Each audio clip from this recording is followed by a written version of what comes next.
All right, let's talk. If you've been messing around with Python, writing scripts here and there, and you've got that feeling, that itch, that it's time to build something real, then you've come to the right place. We're going to talk about how to make that jump from simple scripts to actual, solid software. And it all starts with a question I'm pretty sure you've asked yourself. Does this hit a little too close to home?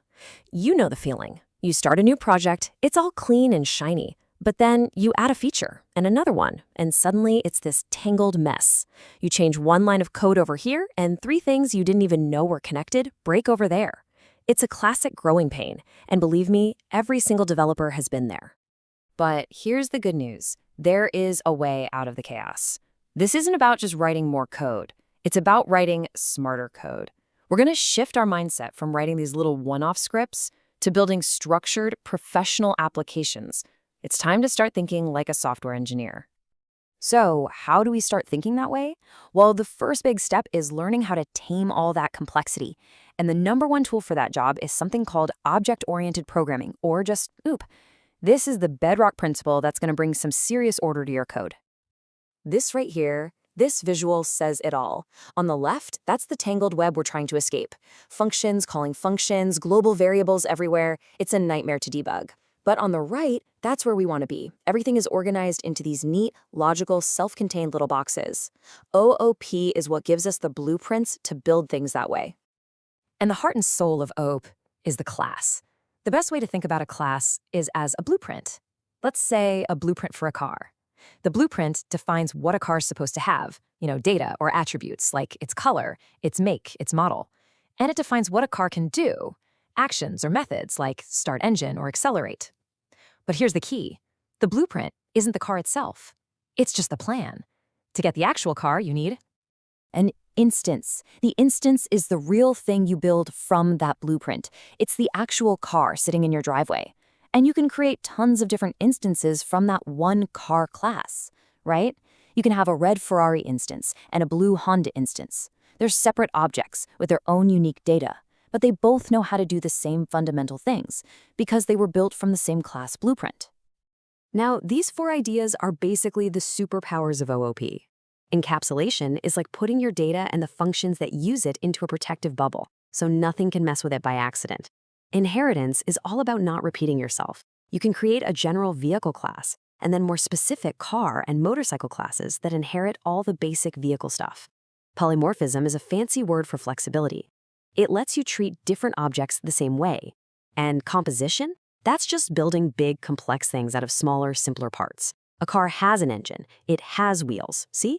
It's all about building blocks. Okay, so you've used classes to structure your code beautifully. That's awesome. But, a program that can't remember anything or talk to the outside world is, well, it's not very useful, is it? So the next piece of the puzzle is teaching our software how to handle data. And picking the right format to save your data is a big deal. You just writing down simple logs or notes? A plain old text file is your friend. Super simple. Got data that looks like a spreadsheet? CSV is the way to go. It's structured and everything can read it. But if you're working with web APIs or need to store complex nested information, JSON is king. It's just so flexible and easy for your code to understand. And listen, when you're actually writing the code to handle these files, please do these things. They will save you so many headaches. Always use the with statement. It automatically and safely closes the file for you no matter what. Always specify encoding equals UTF-8. It prevents bizarre errors when your code runs on a different computer. And for the love of all that is holy, if you have a massive file, don't try to read the whole thing into memory at once. Just loop over it line by line. Right. Your code is structured. It can read and write data. What's next? What happens when you make a mistake and need to go back in time? Or what if you want to work with other people? That's where version control comes in. And in the world of software, version control means Git. This is so important. Even if you are working completely alone, Git is your safety net. It's a time machine for your code. Mess something up horribly?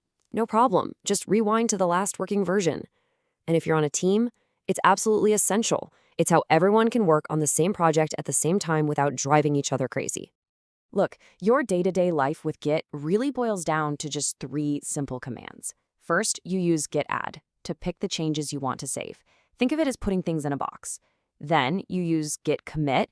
That's like sealing the box and writing a clear label on it that says what's inside. Finally, you Git push. That's you shipping the box to the shared warehouse, like GitHub, so the rest of the team can get it.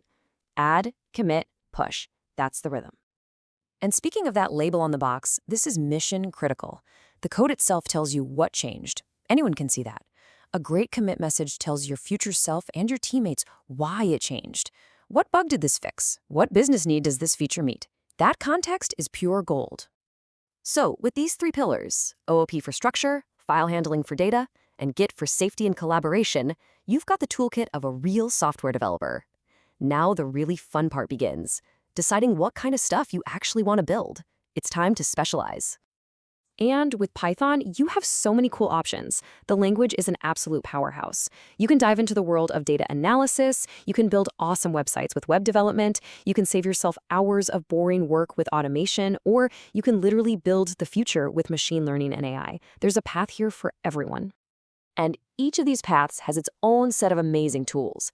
If you go into data, you'll live and breathe in a library called Pandas. For web, you'll lean on incredible frameworks like Django or Flask. And for machine learning, you'll be using giants like scikit-learn and TensorFlow to build mind-blowing intelligent systems. Whew!